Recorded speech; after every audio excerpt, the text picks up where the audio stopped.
What's up, Aaron? How's it going? Hey, good. What's going on, Andrew?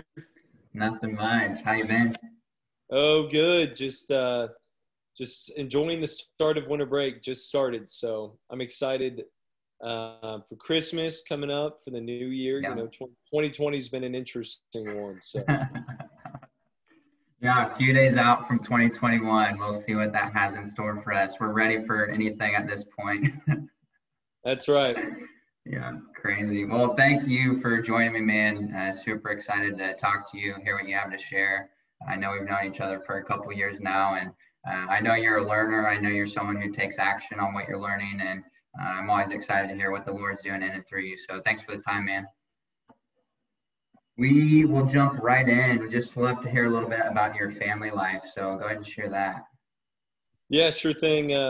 So currently, I'm married to my wife, Lauren. We've been married 2 years, and we recently bought a house in June and got a puppy. So I have a 10-month-old English cream golden retriever named Stella, and she was just sleeping by me, but she ran out and went to her crate. So I think it's nap time, but um, that's it. No kids yet. I have a brother that lives in town. He's 2 years younger, and we're pretty close to each other quite a bit. He's actually into banking, so we like to fish together, play disc golf, work out together, and stuff like that. And then I'm also blessed to have my family in town. So um, a lot of times pre-COVID, we'd watch the Chiefs games on Sundays Yeah, together.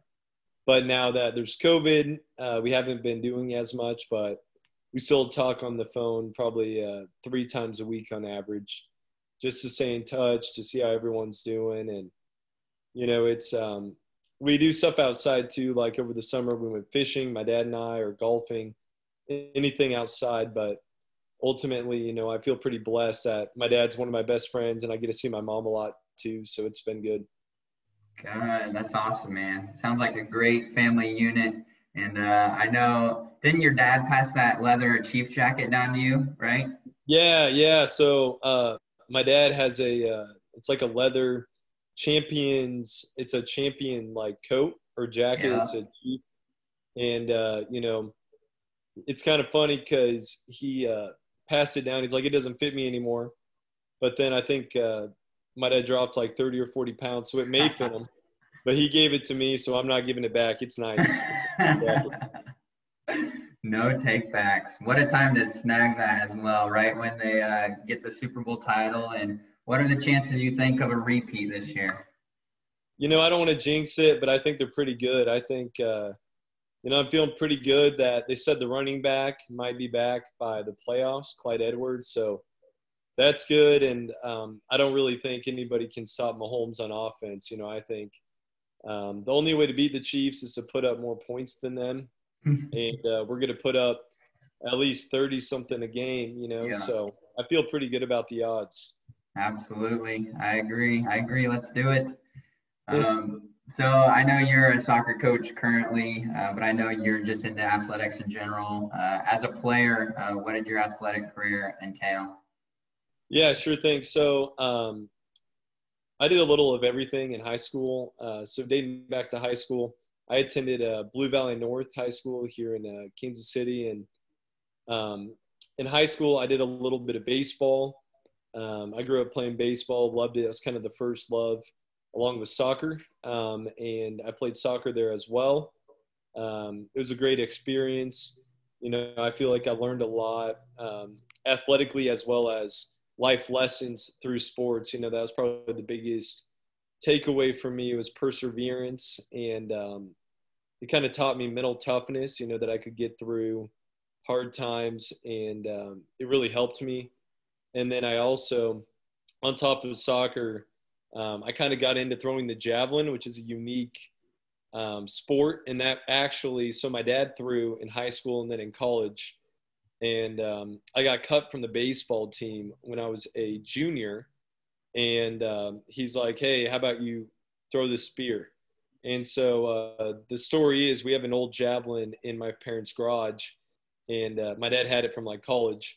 And so he gets it out and we go to the football field and I chuck it basically pretty far. And Mhm. he's like, You could probably be pretty good. So I threw that a couple times, and I think I ended up second in the EKL, Wow. first year throwing, and then second year throwing. I had one of the top throws in the state. So that was awesome senior year. And, I won the EKL and got to go to state. And then I ended up throwing at Pittsburgh State. So that was a great, lot of fun. Unfortunately, I had some injuries. I had a couple stress fractures in my back and only was able to throw for a couple years. But, I have no regrets. It was a lot of fun. Have a lot of friends that will be lifelong friends who I made from the team. And, I think God really worked on me through that experience as well. Big time, man. And I know javelin is a sport I have no experience with, and often I like to hear people's highlights from their playing days.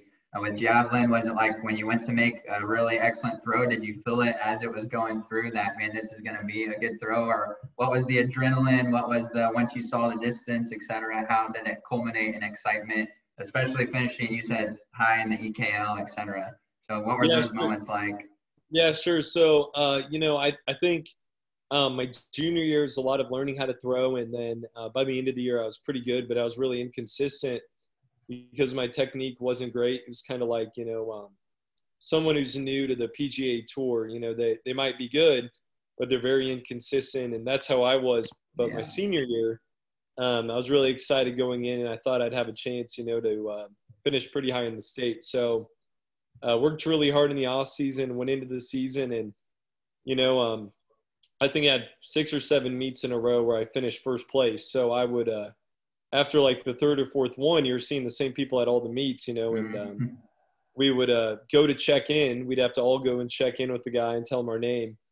And people would look at me and they'd say, he's here. Okay, well, we're not going to win because they'd see me throw in the warm-ups further than Yeah. everybody.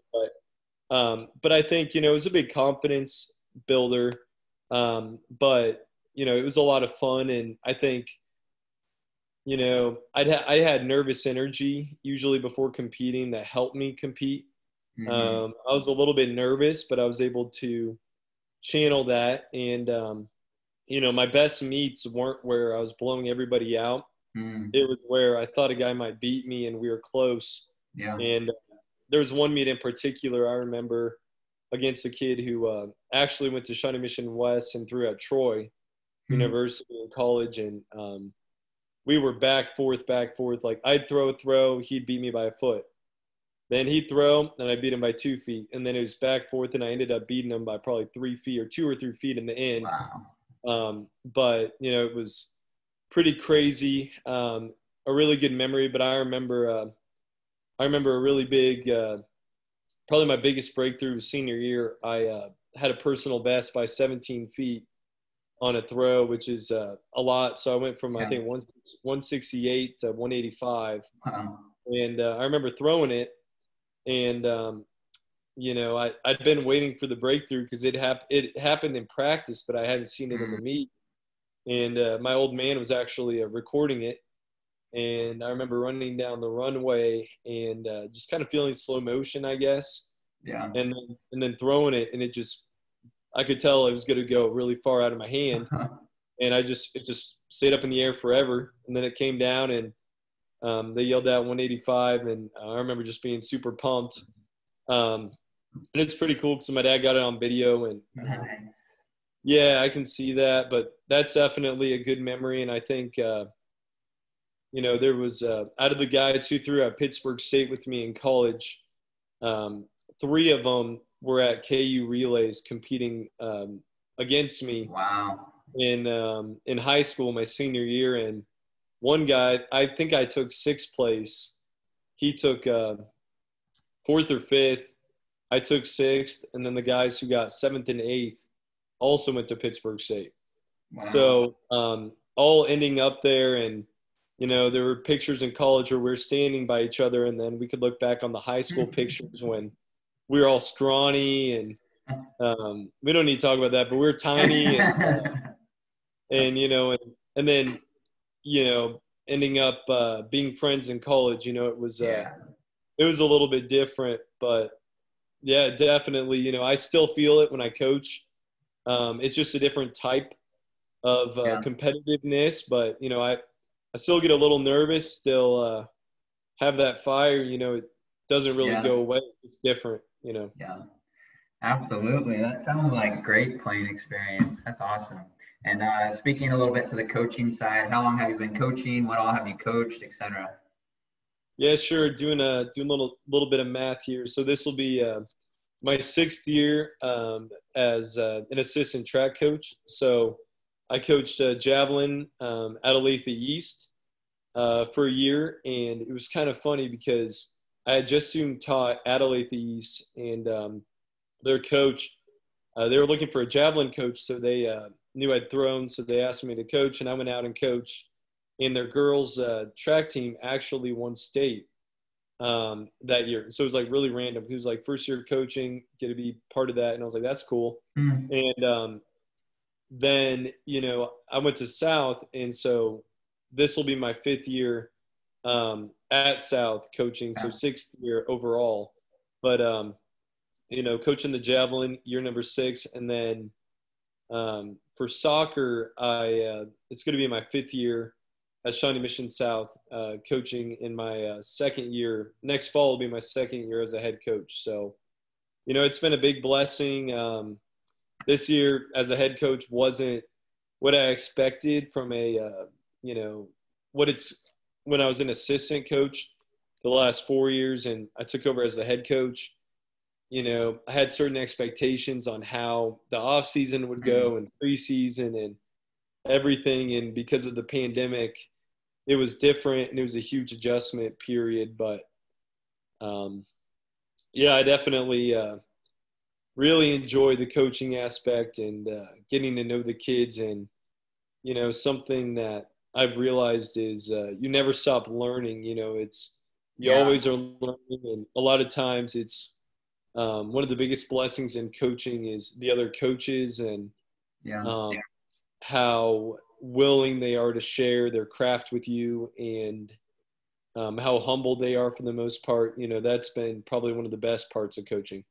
Yeah, yeah, very awesome. And I'm excited to hear all of what you've learned over the past few years. And as you mentioned, only been a head coach for a little bit of time now, but obviously you came in during the COVID season. So of all times to be a first year head coach, what a year to step in. So I know, like you said, you learned a lot. I know you reflected a lot. So I'm excited to see what you're hoping for in the years to come. So we'll touch on that here in a little bit. Before we do that, I wanted to hop in, have these big talk cards. I just wanted to kind of do it for the fun of it, but I'll pull out random. Maybe we'll go through one or two of these and see what we get. So question one is, what is a new habit you want to form? Sure. I think a new habit that I want to form, one thing, I've got some kids in our FCA at Shawnee Mission South, and I'm one of the sponsors, and I'd really love to be in a Bible plan with them, the kids who are in the FCA. I think that'd be really powerful.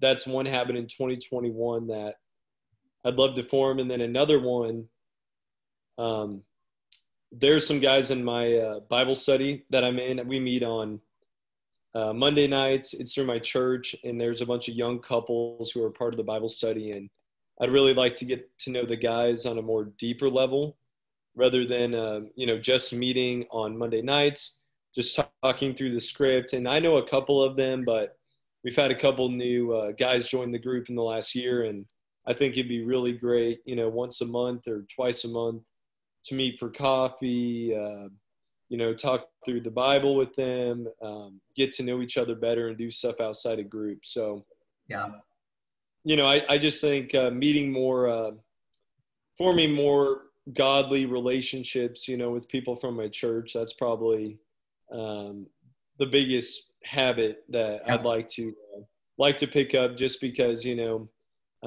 around other people who are godly people makes you stronger. So 100%. Love that, man. Next question here is, what are you most grateful for? yeah, I'd say number one is family. Number one has to be family. My family, my wife, my parents, my brother. I think, I'm grateful to still have a job, during COVID, to be in Yeah. a field where my job wasn't threatened. I think, my health is another thing. Right now, I've been thinking about that more. Just happy that I haven't gotten it yet, or I'm, staying safe.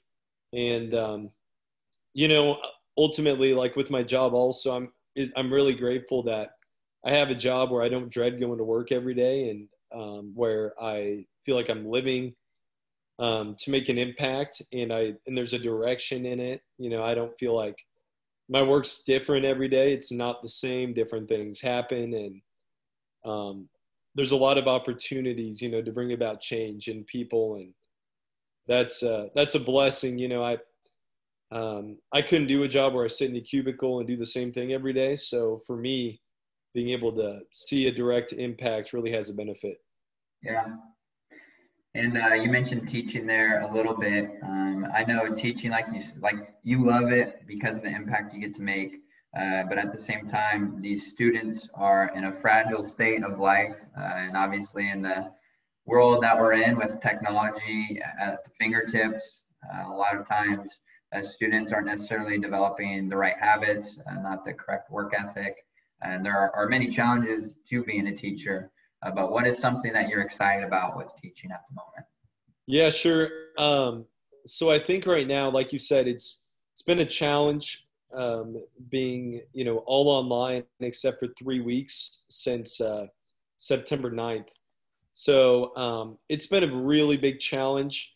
But I think what I'm excited for is, you know, I think um, I think we're going to take good things out of this pandemic as teachers. I think it's been hard on everybody, but we've all learned that we can adapt to hard situations. And um, I think a big part of it is, it's forcing us to come together more, to collaborate more, um, forcing people to talk to each other more, and when we come out of it, we're going to be really thankful for the fact that, we can actually meet to talk to each other in the same room, or that, a lot of the things we took for granted before as teachers, like community, um, hopefully coming out of the pandemic, we, won't take it for granted. And I think the kids, all the time they tell me, I wish we were in person. I wish we were in person. I wish we were in person. And, last year, the year before the pandemic, the kids would be like, some of them would be like, I don't want to be in school. I hate school, this or that. But now it's a lot less of that. It's more like, man, I wish I could see my teachers in person. I wish I could talk to the other kids, and Yeah. it just reinforces the belief that we do need people, we need each other, we need relationships, Yeah. and just being by yourself, that's not what God intended us to do. Yeah. It's against nature. Yeah. Yeah. And I know, two quotes we hear a lot that kind of go hand in hand is, the grass isn't always greener on the other side, and you always want what you can't have. And so, I mean, it's just kind of this conundrum we're in where kids are now away from school and they want to be back in school. So hopefully, like you said, hopefully once they are in the building, it's something they take full advantage of. They realize what they do have and make the most of it. So I'm excited for that as well. And you've already shared some great advice just on this call here, and I know you've always got great advice, but I'm curious to hear what's some of the best advice you feel you've received in your life. Yeah, I'd probably have to say, some of the best advice that I've received. There's a lot of mentors that I've had in life that have spoke truth into me. And I think um, my dad comes up a lot, and I think he's really good at looking at the big picture, and he always tells me, there's a couple different pillars in life that you can lean on, and I think there's three pillars specifically. You have God, number one, and he talks a lot about God's promises for us, and how we're made in God's image, and how God is always with us, and that's number one. Number two, he talks a lot about family, and about how, I've been blessed to have a family that's always been there for me. So that's number two. You can always go to your family. Family's always there, and um, number three, you have to know who you are as a person. He always talks about that, and if you know who you are as a person, then when other people say things about you or want to make you feel a certain way, you're not going to be as swayed because, if you know who you know who God thinks you are, if you know who your family thinks you are, if you know Yeah. who you are as a person, then it makes life a lot easier. And that's probably been like the um, strongest piece of advice. But I think also, just my dad and mom were just huge on work ethic. I think Yeah. if you're going to do something, you better do it with all your might and work really hard at it. And that's advice that served me well. I'd say it's a benefit, but it can lead me to overworking at times. That's a weakness at times in life. But Yeah. I think that just has to do with using God's talents that He's given you Yeah. to the best of your ability, and because you're working, not you're working for God in the end. So you should try to use the talents He's given you the best that you can. Absolutely. Great words, man. Appreciate you sharing. So now just a few coach specific questions right off the bat. What drives you as a coach? I think the main thing that drives me as a coach, you know, I think number one is wanting the kids to develop, like seeing development in kids, like improvement. That's a huge thing, and I think not only from I'd like to see improvement from a not only just an athletic point of view, but also a how they view life and through their actions, in an improvement as a person. But I'd say it's really nice when you can form a relationship with the kid, when you work with the kid, and then you see improvement, and the kid sees it, and I think that's probably one thing. I think if you're a coach, and you're not competitive, everyone's competitive. I think as a coach, that's just a natural thing that drives us. It's competitiveness, especially at a 6A high school. You have to want to be competitive, and I think there's a right way of going about that. And that's something as a newer coach that I've been learning. But I think, yeah, I think it's what drives me too is I want to give it the best that I can. So Yeah. continuously trying to pick from other coaches, trying to learn, and then trying to reflect on if am I training the kids the right way in practice so that in games they know what to do. Do the kids know that I care about them as people, not only as athletes? Am I being fair to the kids? Those are the type of things that drive me for sure. Love it, man. Love it. And as we touched on before, you just came out of your first season as a head coach. Let's say you know someone else who's going into their first season as a head coach. What would you recommend, maybe 2 to 4 things that they could do right off the bat that will help set their program up for success? Yeah, sure. So I think the first thing, if you can, ask other people just for guidance, like other coaches, people who've been there before, that's a huge thing. I think that's probably number one, is asking them the questions about logistics, like, how do you do playing time? How do you do this? What does your off season look like transitioning into the regular season? How do you handle it when you have 3 games in a week? Do you practice hard?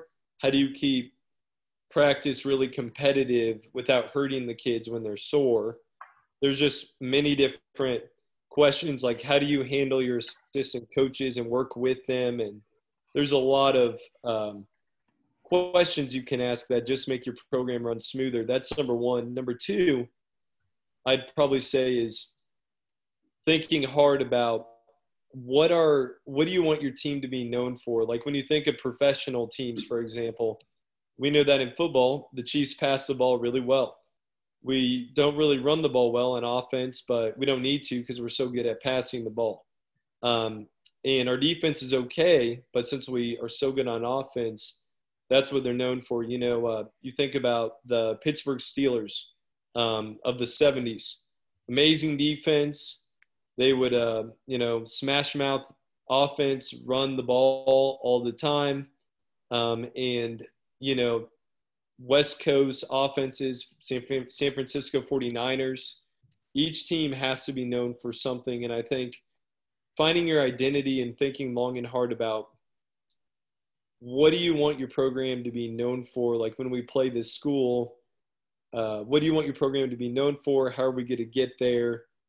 And then, thinking about what do my players need to be really good at? Where are we going to spend that's where you should spend the majority of your time, is what you're trying to be really good at. And just kind of setting those priorities. I think those are really big things. And then I think culture is so big as well with the pandemic and not having a normal off season for me. The players knew me, but we had such a big changeover in the varsity team that it was hard for me to get a culture set with no off season. So I think any off season stuff you can do with getting the kids acquainted with each other, getting them acquainted with you, instilling a strong work ethic, and senior leadership, upperclassmen leadership, I think that really just trickles down into your whole program. And, and the players will be a lot more comfortable with you if you get to know them in the off season. Love it, man. Great insight. If you had an athlete give you a compliment, what would be the greatest compliment that you could receive? Oh, it'd have to be that they know that, or Coach Dean cares about me, cares about what's going on in my life, not just if I'm a good soccer player, saying that I was a really fair coach, or that, I'd say something like, if a player wanted to stay in touch with me because they felt like they had a good relationship with me as a coach after they're done playing, that's a pretty strong compliment as well. Or probably just, I think, when a player comes up to you and they tell you that you helped them through a hard part of their life, that's a huge compliment. And there's not much more that's better than that, or that I was a big role model, or that I was a mentor to them. Those are probably the biggest things. Yeah, love it, man. And to switch over and start talking a little bit about your faith, I know that you have a relationship with God, and I know that's very important to you and drives everything else that you do.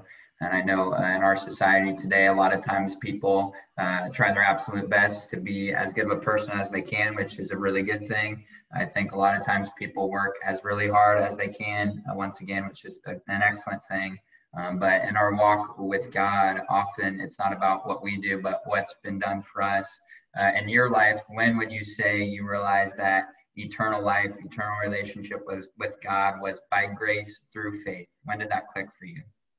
Yeah, sure. I think growing up, I always knew that God loved me. My parents instilled that in me in a young age, and I always knew that the Holy Spirit was with me, and I believed that. I think in high school is when I really started to think about it, and really started to realize that just knowing about God and having a relationship with God, there are different things. Just kind of reading about God is different than actively trying to become more like Jesus, and I think when I realized that, was probably going into college, probably in high school a little bit, and then mostly in college, getting involved with Fellowship of Christian Athletes, some more actually in college was part of it. But, I think I realized that I could try as hard as I could, to be a good person. And I was never going to be able to be perfect like Christ is perfect, and I need God's grace. And I probably went through a period where I thought that God's grace would wear out, where I'd mess up too many times, and he was growing tired of me, and I probably had I know I had a couple of those moments in college, but, I realized that God's grace never ends, and he continuously pours it out. And I think reading through the gospel more and becoming more familiar with the message of the gospel and Jesus's parables, they're really powerful to me, and I think surrounding myself with other strong believers and being intentional in my faith, it really helped me realize that, it's not my own actions, but I'm saved because Jesus died on the cross for me, and he loves me, and there's nothing that I could do to take that fact away, and that was something that I grew up kind of doubting.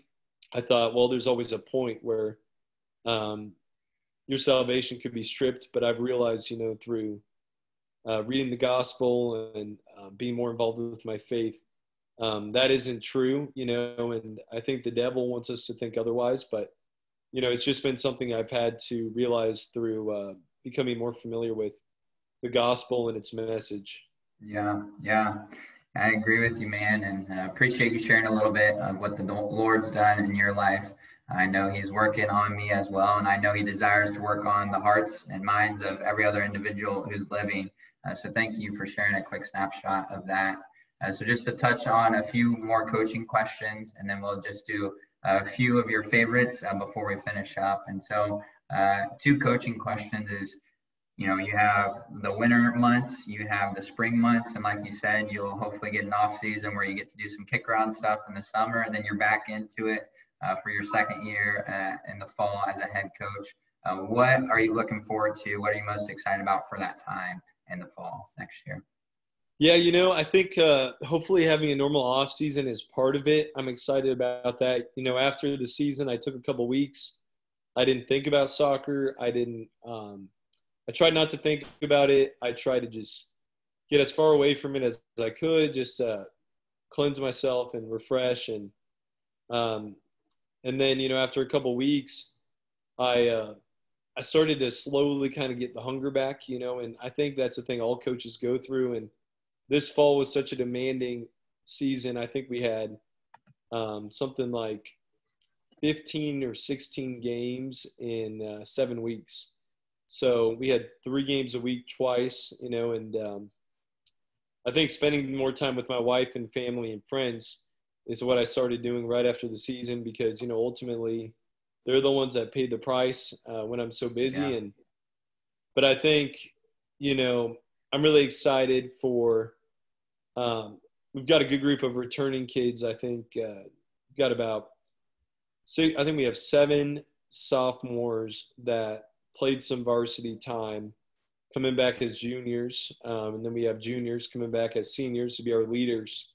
And we'll probably have some guys who played on the, who are freshmen who will make varsity as sophomores. So we should have a pretty decent returning squad, losing some quality seniors, but I'm looking forward to seeing, how do those players develop, and kind of, having more time between this off season, between the fall and when we start up again. I'm going to really think hard about team philosophy and where I want the team to go. But I think building the culture is such a huge thing of our, sport. And I think I'm going to do that in the spring through off-season workouts, trying to get as many people there as I can. And all through the summer. And then during the summer, you know, I really want it to be competitive, but fun at the same time and work Yeah. really hard. So we're going to try to instill that, and we're going to try to go to St. Louis. There's a showcase that we've gone to in the years past, but we were planning on going last summer, and then we couldn't. Our district didn't allow us to because of COVID. So I'm going to try to bring 2 teams there and do a lot of off-season scrimmages, and hopefully have more of an idea of, you know, our team's culture and our identity going into the season. So we don't have to figure it out so fast. You know, it'd be Yeah. nice. Be nice to have that build up. Right. 100%. I love to hear what you're wrestling with right now, and I love that you have so many months before the season officially gets going. So excited to hear how all that comes together and the identity that you guys form in your second year. So appreciate you sharing there. As I mentioned before, I know you are a learner. Is there any good books or anything that you've been getting into lately just to refine your craft, refine yourself?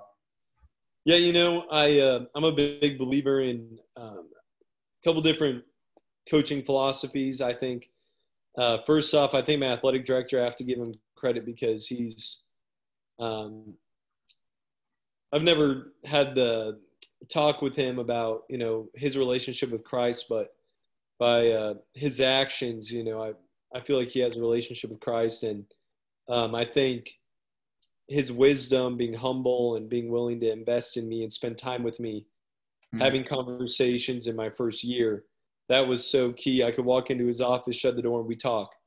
Yeah. And, you know, he really tries to work on me with developing me. And I think also, you know, looking inside myself and realizing, you know, if I'm not seeing results on the field, you know, what can I do better? Because ultimately, you know, coaching is leadership, and with coaching, you know, uh, if something isn't going well in the field, it's not on the players, it's on you. So, Yeah. and your players a lot of times are a mirror of you. So, you know, what kind of attitudes am I sharing with the players? How am I reacting in different situations? I'm planning on talking with more coaches this off season from our league and just inviting them to coffee and just seeing if Yeah. I can ask some questions. And I'm looking forward to that a lot. And I think also, you know, Coach Coach John Wooden. I've read a lot of his books, Yeah. and Coach K used to coach. Yeah, coaches Duke. You know that coach. Both of those coaches have great philosophies. I've read a lot from them, and I think you know, being true to who you are is probably the biggest thing I took from John Wooden. Hmm. Talks a lot about, you know, if you know who you are, then you know, you'll be able to, no matter what changes in life, you'll be able to have a pretty clear direction, you know. And I think um, my athletic director always says, you know, it's people aren't going to agree with everything you do, and you just have to be okay with that. But if you know, if you have a plan and you know why you're doing what you're doing, and you know what drives you, you know, you can, then it's not going to bug you as much, you know. And Absolutely. that's definitely what's kind of been on my mind Yeah. lately. Yeah. It's great. It's awesome you have that resource with your AD. It's great. Just in closing now, I'm going to ask you a few questions. Whatever comes to mind first, go ahead and rattle it off. So some of your favorites, favorite athlete. Um, Michael Jordan. How about professional coach?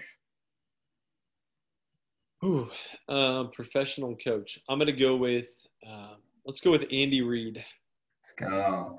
You have a favorite travel destination? I'll probably go Switzerland. I'm a Swiss citizen, so I have to go Switzerland. I've been there a couple times. Really nice. Love it. How about a refreshing beverage? Probably go with either a Diet Coke or I'd go with like Mountain Dew. Love it. Do you have a favorite movie or TV show? Oh man, you know I'm a sucker for the Rocky movies, and then I'd say like probably The Office for the TV show. Good picks. And for food, favorite fast food restaurant or favorite sit down restaurant or both? I think I always like good fajitas. I think fajitas are always Yeah, really good, and it's hard for me to pick one restaurant, but I think K Machos is pretty good. nice, nice. Well, thanks for sharing your favorites. Thanks for sharing some insight and wisdom that you've gained over your few years of coaching. Thank you for your time, man. Yeah, thank you, Andrew. Of course, we'll talk to you later.